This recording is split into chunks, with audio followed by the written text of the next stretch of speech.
Moving on to rotating, select the square next to where it says Rotate. Like mentioned previously when moving objects, there is no actual rotate tool like there is in SketchUp. Instead, notice the circular pull tab, or gizmo, at the center. Hover over the gizmo and a familiar rotate icon will appear.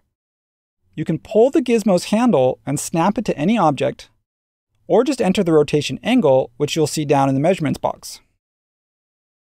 Another cool feature with the gizmo is that you can move it to any other reference point, which then allows that point to be the center point of your rotation.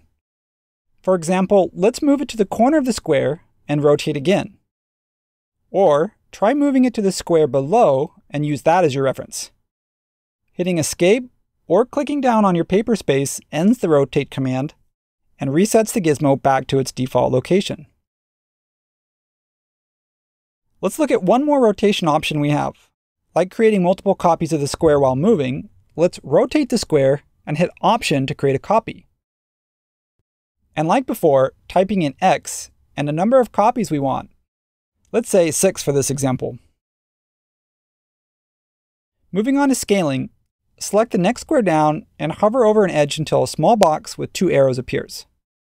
Holding Shift, then clicking and dragging from either corner or aside, locks the aspect ratio of the object and therefore scales it proportionally. Entering in a number applies a scale factor. Let's hit 2 and enter to scale it by 200%. Notice how the line weight doesn't scale. Line weights are driven by the shape style settings, which we'll cover in the next lesson. Let's try scaling again, but this time without holding Shift, which actually stretches the object. You can enter in a stretch factor the same way as when scaling. Scaling and stretching stays active until you escape out of the command. So if you change your mind, enter a new number and the scale or stretch resizes accordingly. Another cool tool that we should know about is flipping. To flip or mirror an object, select it, right-click, and select Flip. We have 2 choices here corresponding to the red and green axis. Either flip left to right or top to bottom. Last but not least, let's make sure we know how to arrange objects on our page, which is the same as draw order for those familiar with CAD.